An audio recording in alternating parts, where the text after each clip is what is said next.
You know, everyone wants to know how and why, and they all thought, you exercise, you are the one who started us all eating organic. There is no test to check to see if there's ovarian cancer.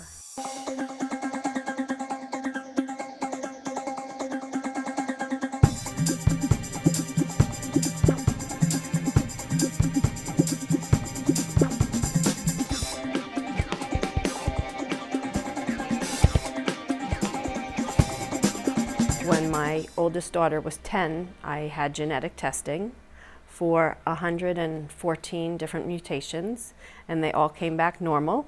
So I really thought that I was gonna live for a long time. I was a 24-year breast cancer survivor.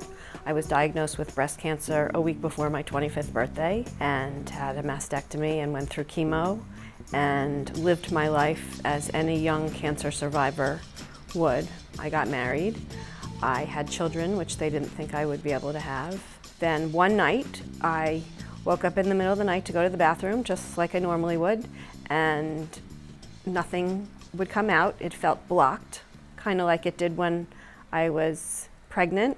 And so I did everything that they told me to do when I was pregnant: run water, drink water, put water on my hands. And it took about 3 hours for that sensation to go away. And so the next day I called the doctor and I drank cranberry juice. And that night the same thing happened. So this time, while I was up for 2 or 3 hours, I of course Googled what could possibly be wrong. And it said ovarian cancer was the first thing. I was like, great. So I had a CA-125 before I went in for surgery. It came back in normal range. High normal range, but normal range. So I felt a little bit optimistic. Nobody was actually saying the C word. I had surgery. The doctor said, if it's nothing, about 45 minutes. If it's cancer, about 3 or 4 hours. So my surgery was at 4 o'clock in the afternoon. And when they rolled me out of recovery, I was right in front of the clock. It was right like in my vision.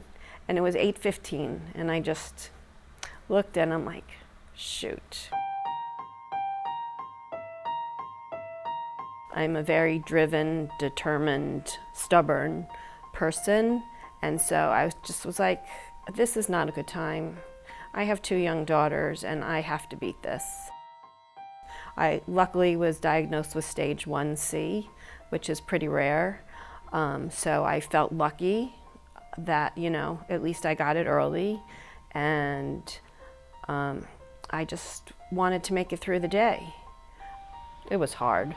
The chemo was hard. Much harder than the first time, and I don't think age had anything to do with it.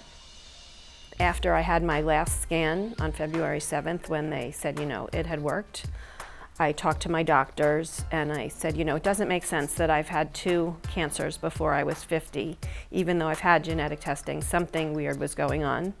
So I did genetic testing again, and I came back with a very rare disorder called Lee-Fraumeni syndrome, which is your P53 gene does not work. That's your tumor protector gene inside your body. They call it like the tumor police, and I don't have that. Some of my DNA might have P53 and others might not, but I'm hopeful. It's my birthday on Friday, and most people hate their birthday, and I say, yay, I get to have another one. So I feel good. I feel like there are so many things going on in this world that this is just the least of it.